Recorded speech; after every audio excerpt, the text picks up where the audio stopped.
Patron Gözünden hoş geldiniz. Nasılsınız? Merhaba, hoş bulduk. İyiyim. Siz nasılsınız? Bizdeyiz. Çok sağ olun. Murat Bey, bugünkü konumuz başarı. Ama patron gözünden başarı. Bize anlatabilir misiniz? Patron gözünden başarı nedir? Hemen anlatalım. Hedeflere ulaşmaktır diyelim. Herkesin olduğu gibi patronların da hedefleri vardır. İyi bir iş yeri sahibi olabilmek, belirli bir istihdam gücüne sahip olabilmek, çevresi tarafından saygın bir iş adamı gibi anılmak, birçok insana ekmek kapısı olabilmek, vergisini veren, toplumda görevlerini yerine getiren biri olmak, saygınlık, bunların hepsi patron gözünden başarıdır. Hedeflere ulaşmaktır, para kazanmaktır, geleceğini idame ettirebileceğin hazırlıkları yapmaktır, yeni projeler üretmektir. Bir de bunların hepsinden mutlu olmaktır. Başarı eşittir mutluluktur. İnsanlar küçük küçük, büyük büyük hedefler koyarlar hayatları boyunca önlerine. Sırf patron olmak gerekmiyor hedef koymak için. Tüm yaşantımızda, patron olmadığımız dönemlerde de, eğitim hayatımızda da, aile hayatımızda da, iş hayatımızda da hep hedeflerimiz olmuştur. Bu hedeflere doğru çalışırız, azmederiz, sabrederiz ve bu hedefe ulaştığımızda da mutlu oluruz. Mutlu olduğumuz yerdir başarı. Peki Murat Bey, bu hedefler ne zaman ortaya çıkar? Direkt ben başarılı olacağımın hedefini nasıl koydunuz ya da değişti mi hedefleriniz? Şimdi tabii bunlar çok alt alta yazılan, planlanan şeyler değil. İnsan yaşamı boyunca ailesinde, iş hayatında, eğitim hayatında bir takım hedefler oluyor. Bu hedefleri başara başara geliyorsunuz. Yani mutlu ola ola geliyorsunuz. Birini yapıyorsunuz, ikinciyi hedefliyorsunuz. İkinciyi yapıyorsunuz, diğerlerini hedefliyorsunuz. Tabii profesyonelce bir yaşantı sürdükten sonra olgunlaştığınıza inandığınızda bu sefer de patron olmak istiyorsunuz. Ve bu patronluğu en iyi şekilde yapmak istiyorsunuz. Önce 3, 5, 10 istihdam yaratıyorsunuz. Bunun onurunu yaşıyorsunuz. Piyasada isminiz geçiyor. Dürüst, etik davranan, ahlaklı biri olarak tanınıyorsunuz. Elemanınız memnun, müşteriniz memnun. Müşteri sizi büyütüyor, siz müşteriyi büyütüyorsunuz. Bir bakıyorsunuz ki işte böyle yüzlerce insana iş veren, işte bilmem ne kadarlık cirolara sahip olan işi yapıyorsunuz. Mutlu oluyorsunuz. Peki başarı %100 sizin elinizde mi? Yani istediğim anda başarırım doğru bir şey mi yoksa başka etkenler var mı? Tabii ki etkenler çoktur. Bir kere planlı davranmak gerekir, hedef koymak gerekir ve bu hedefleri de hani çok da uçmamak gerekir. Ulaşılmayacak yerlere koyulan hedef de doğru olmaz. Elini attığınız zaman bulduğunuz yer de olmamalı hedef. Hedef için biraz zorlanmalısınız, çalışmalısınız, hayal etmelisiniz. Hayal ettiğiniz yerdir biraz hedefler ve bunun için de çalışmak gerekir. Azmetmek gerekir. Hani öyle ucundan kenarından da değil. Yani baya çalışmak gerekir. Merhale merhaledir. Birinciyi başarırsınız. Çıtayı biraz daha yukarı koyarsınız. Başarırsınız. Biraz daha yukarı koyarsınız. Hayat size ne sunmuşsa siz de o şans balonlarından ne kadarını elinizi kaldırıp yakalamışsanız o da çok önemlidir. Hepimizin hayatında bir takım şans balonları gezer etrafımızda. İşte elimizi kaldırıp onları bulmamız, doğru insanlarla kesişmemiz, doğru kararlar almamız, bunlar da etkendir. Hedeflere gitmede yolu kısaltan şeylerdir. Tabii ki yaşam boyunca biriktirdiğiniz şans kartları da size çok yardımcı olur. Bir yabancı diliniz bir şans kartınızdır. İyi bir eğitim şans kartınızdır. Ahlaklı olmanız bir şans kartınızdır. Spor yapmanız, sağlıklı bir vücuda, sağlıklı bir beyine sahip olmanız şans kartınızdır. Gezmeniz, görmeniz, dolayısıyla şans kartınız fazla olursa kazanma şansınız da fazla olur. Dolayısıyla çalışmak dedik ki hani bu çalışmak sadece işte çalışmakta değil. Ta anaokulundan beri çalışmamız lazım. Eğitim hayatımızı da boşa geçirmememiz lazım. İş hayatımızda da öğrenmenin sınırı yok. Her gün öğrenmemiz lazım. Takım arkadaşlarınızla çalışmayı öğrenmeniz lazım. Takımın bir parçası olduğunuzu bilmeniz lazım. Hani takımlarda antrenör de vardır, forvet de vardır ya. Hatta top toplayıcı da vardır. Ama bir takım olarak çalışırsınız. Herkesin bir işi, bir görevi vardır. Biri olmazsa biri olmaz. Böyle davranmanız gerekir. Başarıya giden yollardan da biraz bahsetmiş oldum herhalde. Başarı bireysel bir şey midir yoksa bir ekip işi midir? Koyduğunuz hedefe tabii hedef sizin hedefiniz. Siz başardığınız zaman mutlu olacaksınız tabii ama tek başına hiçbir şey yok. Sosyal bir hayatı yaşıyoruz. Hele de bu zamanlarda network çok önemli. Ne kadar sosyalleşirseniz, ne kadar çok insanla tanışırsanız, bilgi birikiminiz ne kadar geniş olursa o kadar kuvvetlisiniz. 3 sene önce bir şekilde tanıştığınız biriyle müşteri ilişkisi kurabiliyorsunuz. Patron işçi ilişkisi kurabiliyorsunuz. Teknolojiyle beraber beraber, çağımızla beraber o işte network, geniş bir tanıdık kitlesine sahip olmak. Bir bazıları için de mesela bu aralar başarı. İşte şu kadar takipçim var. Başarı. Yani herkesin hedefi başkadır. Kimi için sınıfını geçmek başarıdır. Kimi patron için evine ekmek götürmek başarıdır. Kimi Falcon Jet almak başarıdır. Kimi ya işte Trump'la oturup bir yemek yiyemedik. Bak o da iş adamı, ben de iş adamıyım falan.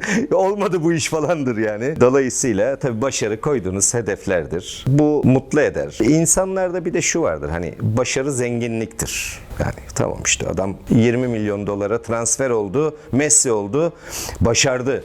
Başarılıdır. Doğru, başarılıdır. Yani genelde parayla bakarlar. Patronların da çok para kazandığı gibi bir algı vardır insanlarda. İşte bir insan patronsa evet para kazanıyordur. İnsanlar hep aktiflerini görürler patronların. Malını görürler. Belki bankadaki parasını görürler. Ama borcunu görmezler. İşte o pasiflerini görmezler. Ama en önemli değer toplumdaki size verilen değerdir. Siz toplumda düzgün biriyseniz en büyük başarı budur. Birilerinin hakkını yemiyorsanız, doğru vatandaşsanız, doğru insansanız, yalanınız dolanınız yoksa, saygınsanız bence başarmışsınız demektir yani. Peki Murat Bey, siz kendinizi başarılı olarak görüyor musunuz? Ben kendimi başarılı olarak görüyorum. Geldiğim noktayı da çalışarak, azmederek ve zaman içerisinde geldiğimi düşünüyorum. Hani bir söz vardır ya, işte bir dağın tepesine kartal gibi gelmek ayrıdır, işte bir yılan gibi sürünerek çıkmak ayrıdır. Gerçekten profesyonelce, yıllarca çalışarak, biriktirerek, bunları daha önceki konuşmalarımızda da anlattık. Çok çalıştık, çok biriktirdik. Tabii bu benim başarımla beraber, başarı öyle bir şey ki, beni yetiştiren ustanın da başarısı bu. Beni yetiştiren üniversitedeki hocamın da başarısı. Annemin, babamın da başarısı. İyi bir evlat yetiştirmiş olmaları da başarı. Yani iş biraz sosyolojiye doğru gidiyor belki ama yani başarmak için birçok etken var. Takım arkadaşlarımızın desteği, başarmadaki etken. Müşterimizin desteği, başarmada etken. Azmimiz, o çalışma hırsımız, yaşama sevincimiz, yaşamaktan aldığımız keyif, o azmi sağlayan, o hırsı sağlayan şeylerden bir tanesidir yaşama sevinci. Bunlar insana başarıyı getirir. Özünde ben yaptığım işten mutluyum, başarılı olduğumu düşünüyorum. Sağ olsunlar, işte bağlı olduğumuz meslek örgütlerimiz de bu başarıyı bize seneden seneye takdir belgeleriyle, şiltlerle destekliyorlar. Bizi yüreklendiriyorlar. Mutluyum. Murat Bey, kalite programımızda patron gözünden kalite ulaşılmaz bir yer demiştiniz. En yükseğe koymak lazım çıtayı da. Evet, peki başarının da böyle bir tanımı var mı? Yani patron gözünde başarının bir sınırı var mı? Sınırı yok. Başarı dedim ya, merhale merhaledir. Çıtayı koyarsınız, oraya geldiğinizde yeni bir hedef belirlersiniz. İşte okulu bitirmektir hedefiniz, sonra iyi bir iş bulmaktır. İyi bir işte müdür olmaktır, sonra patron olmaktır, büyük patron olmaktır, güzel bir evde yaşamaktır, iyi bir arabaya binmektir, büyük kitlelere istihdam sağlamaktır. Ama bir yerden sonra da insanlara dokunmak mutlu eder. Hani patron dediniz ya, işte her şeyi yaptı, parayı da kazandı. Şimdi ne kaldı? Ne mutlu edecek bu adamı? İşte ondan sonra bazen topluma dokunmak mutlu ediyor. Birilerini de yetiştirmek, birilerini de meslek sahibi yapabilmek, gençlere böyle öğütler verebilmek, onların elinden tutmak, onların önünü açmak, buna benzer şeyler yapıyorsunuz ki hemen örnek vereyim. Ben de ileride mesela bir Çalık Vakfı kurmak isterim. Tam olarak ondan bahsedecektim. Evet. Hedeflerinizi sektörel anlamda, iş anlamında yerine getirdiğinizi düşünüyorum. Tabii ki yani hedeflerim, iş anlamında da hedeflerim var. Nedir bunlar? Yani biz tekstil konfeksiyon firmasıyız. Alttan gelen çocuklarımız var. Ortaklarımın da çocukları var. Belki ikinci jenerasyona taşıyabiliriz işimizi. Bir entegrasyona döndürebiliriz. Daha volümlü işler yapabiliriz. Daha teknolojik bir firma haline dönebiliriz. İnsanoğlu kurulmuş zemberek gibidir Yaradan tarafından. Bitmez. Hırslar bitmez, amaçlar bitmez. Ama bunları yaparken keyif almak önemlidir. Yani keyifle yapmak önemlidir. Her şeyde para kazanmak değildir. Doğru iş, doğru bakış açısı. Mesela şunu geçenlerde konuştuk bir arkadaşımla. Başarılı insanları analiz etmişler. Hepsinin ortak noktası etik kişilikleri varmış. Hepsi de doğru, düzgün yaşamayı bilen, düzgün bir ailesi olan, sözünün eri, insanlarla diyaloğunu düzgün kurabilen, etik değerleri olan, hakkı hukuku bilen, bu insanların ortak özelliklerinin bu olduğunu söyledi. Ben düşündüm, gerçekten doğrudur. Benim de tanıdığım başarılı arkadaşlarım da öyle insanlar, etik insanlar, doğru insanlar. Bu demek ki başarının sırlarından bir tanesi de bu. Başarı çok uzun bir yol ve sürekli kademe kademe artıyor ya. Bu uzun yolda kimi zaman başımıza başarısızlıklar da gelebilir. Tabii. Keza sizin de gelmiştir geçmişte. Gelmez mi? Bu durumlarda bu başarısızlıklarla yüz yüze kaldığınızda nasıl hayatınıza devam ettiniz? Şimdi başarısız olunur ama bunu bir girdap haline gelmişse, sizi de bu başarısızlık bir yerlere sürükleyecekse bundan kurtulmayı da bilmeniz lazım.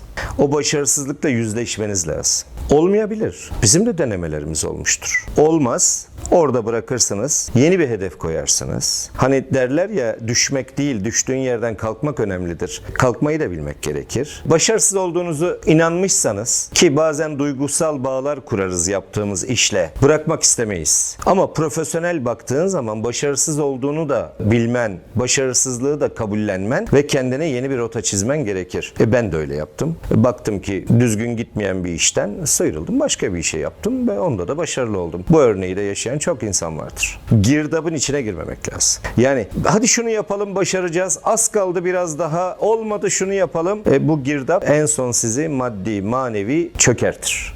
Bu doğru bir şey değil. Murat Bey, 10 sene sonra kendinizi nerede görüyorsunuz peki? Güzel bir soru. Ben kendi kendime tabii A, B, C, D planları yaptım. Çok planlı biriyim ben. Bunlardan bir tanesi tabii ki işimi büyütmek olduğu gibi, bir tanesi de emekli olmak. Ama karar vermiş değilim. Bu emekliliği bence haftaya konuşalım sizinle. Patron gözünden emeklilik konuşalım. Yani yaşım olarak çok erken esasında bunu konuşmak ve hayal etmek de çok erken. 55 yaşındayım. 50 yaşına kadar insan zaten mesleğini öğrenir, ustalaşır. Bizim daha mesleki olarak vermemiz gereken çok şey olduğunu düşünüyorum. Piyasamıza bizim gibi senelerini vermiş insanların ihtiyacı olduğunu düşünüyorum. İnsan yetiştirmeyi çok seviyorum. İnsanlara dokunmayı çok seviyorum.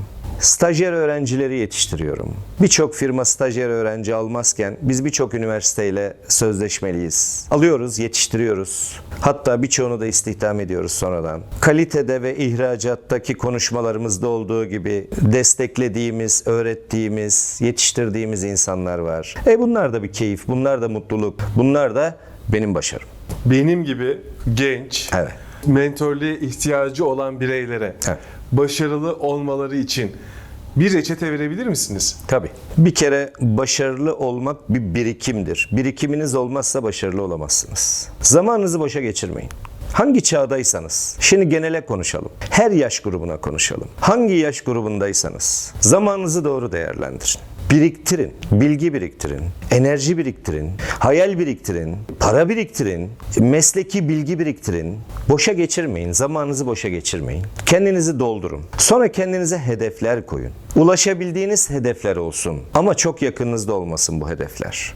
Birine ulaşın ve bunun için bir planlama yapın. Timing yapın, zaman koyun. Deyin ki ben 3 sene sonra kendimi nerede görmek istiyorum? 5 sene sonra, 10 sene sonra. Uzun vadeli, kısa vadeli planlar yapın. Hedefler koyun ve bu hedeflere gitmek için takım olmak gerektiğini de unutmayın. Destek almadan, kendi başınıza istediğiniz kadar çalışın. Ustalarınızdan sorun, hocalarınızdan sorun, meslek arkadaşlarınızdan sorun, öğrenin. Öğrenmenin sonu yok. Dolayısıyla azmedin, vazgeçmeyin ama olmuyorsa da hemen kendinize yeni bir rota belirleyin.